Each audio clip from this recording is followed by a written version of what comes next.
উত্তরসূরি জনাব মাওলানা উবাইদুল্লাহ সালাফি বক্তব্য রাখছেন। মাওলানা উবাইদুল্লাহ সালাফি।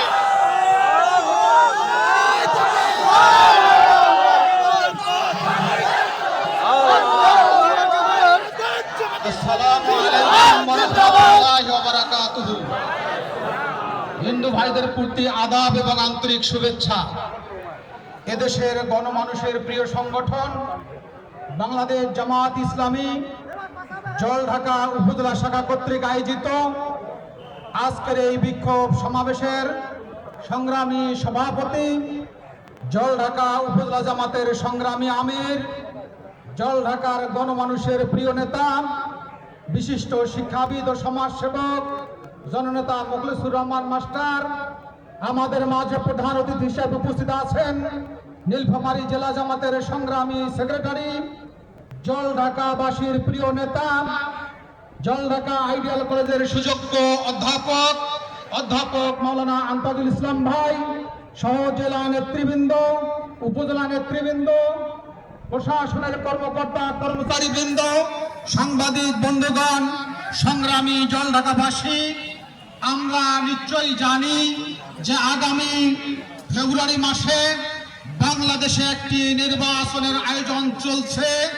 সেই নির্বাচনের পূর্বে বাংলাদেশ জামাত ইসলামী পিআর পদ্ধতিতে নির্বাচনের জন্য পাশাপাশি জুলাই সনদ সহ মৌলিক 5টি দাবিতে নানান কর্মসূচি পালন করছে।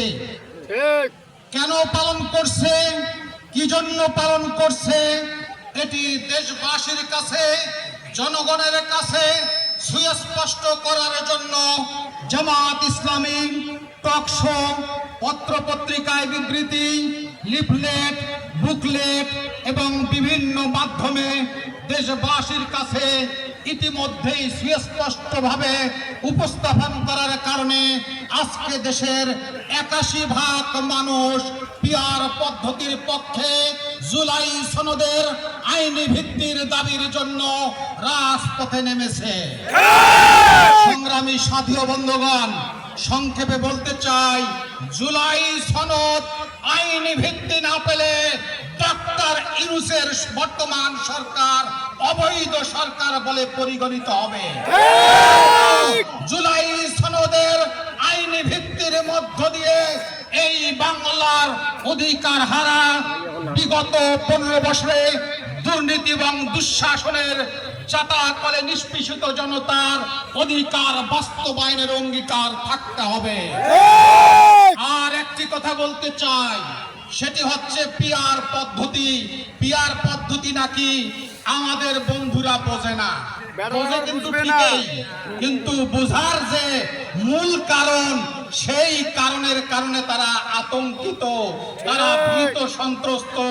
যদি পিআর পদ্ধতি বাস্তবায়ন হয়, বাংলাদেশের ইতিহাস বলে এই বাংলাদেশে এখন পর্যন্ত কোন দল 51% ভোট পেয়ে সরকার গঠন করতে পারেনি। পিআর পদ্ধতি বাস্তবায়ন হলে এককভাবে দলীয় দাপট বাংলাদেশ থেকে চিরদিনের জন্য বিদায় নেবেন। এজন্য আমরা জাতীয় সংসদে দেখতে পাই, যখন স্পিকার বলেন যারা পক্ষে আছেন তারা হা বলুন, আমরা বুঝি আর না বুঝি হা বলি। এই হা বলার দিন খতম হয়ে যাবে যদি পিআর পদ্ধতির বাস্তবায়ন হয়। তখন প্রতিটি ভোটের মূল্য হবে এবং প্রতিটি দলের মূল্যায়ন হবে। এমনকি যদি আমাদের হিন্দু ভাইরা তারা যদি মনে করে কখনো যে আমরা যারা এখানে হিন্দু সম্প্রদায় আছি বা বিভিন্ন পেশাজীবী সম্প্রদায় আছি, তারপরে পরিবেশবাদী আছি, এইরকম যারা, তারা যদি মনে করে যে দেশের স্বার্থে, জনগণের স্বার্থে আমরা আমাদের অধিকারের জন্য লড়াই করতে চাই, পিআর পদ্ধতি হলে হিন্দু ভাইরা যদি 10% ভোট পায়, তাহলে কতটা সংসদ সদস্য পাবে? বাংলাদেশে যদি একজন হিন্দু নেতা দাঁড়িয়ে ভোট করে, তাহলে কি এখানে উনি জিততে পারবেন? আর যদি পিআর পদ্ধতিতে হয়, তখন হিন্দু ভাইদের সরাসরি প্রতিনিধির মাধ্যমে বাংলাদেশের জাতীয় সংসদ সহ বিভিন্ন পর্যায়ে তারা গুরুত্বপূর্ণ ভূমিকা পালন করতে পারবেন, অবদান রাখতে পারবেন।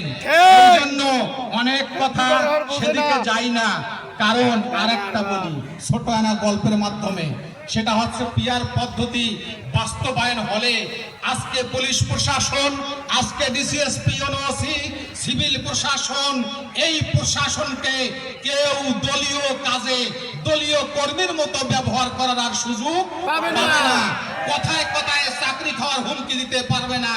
সংগ্রামী সাথী ও বন্ধুগণ, যে গল্পটা বলে শেষ করতে চাই সেটা হচ্ছে গ্রামের এক সহজ সরল কৃষক মানুষ, তার ছেলে মেট্রিক পরীক্ষা দিছে। মেট্রিক পরীক্ষা তো বোঝেন, সেই মেট্রিক পরীক্ষা দেওয়ার পরে যেদিন রেজাল্ট বের হয়েছে, সেই রেজাল্টের দিনে বেচরা খুলি পোয়াল শুকাইছে। পোয়াল বোঝেন তো? পোয়াল কি দিয়ে উল্টি দেয়? এই কারাল দিয়ে পোয়াল উল্টি দিতে দিতে বেচরা কাটতে বা শুনছে যে বাউ আজকে রেজাল্ট হয়েছে পরীক্ষার, তুই যা তোর রেজাল্টটা শুনি হয়।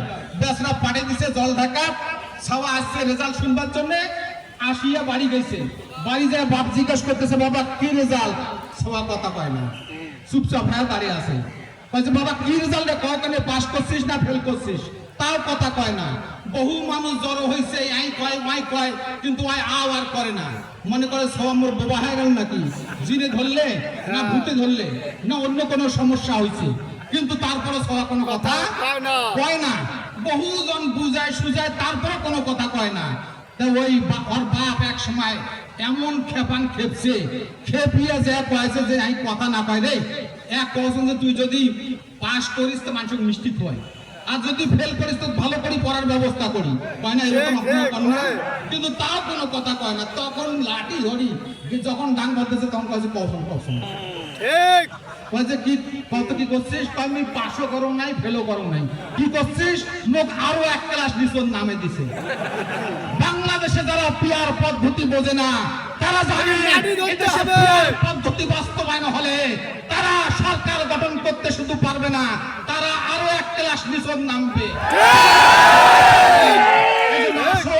সকলে সম্মিলিতভাবে আগামী বাংলাদেশ ন্যায় ইনসাফের ভিত্তিতে গড়ার জন্য বাংলাদেশ জামাত ইসলামের পতাকা তলে সমবেত হয়ে আমরা একটা সুখী, সমৃদ্ধশালী, শান্তিপূর্ণ আধুনিক বাংলাদেশ গড়ে তুলি, এই আশাবাদ ব্যক্ত রেখে আপনাদের সবাইকে শুভেচ্ছা অভিনন্দন জানিয়ে আমার কথা শেষ করছি। আল্লাহ হাফেজ। বাংলাদেশ জিন্দাবাদ, বাংলাদেশ জামাত ইসলামী জিন্দাবাদ।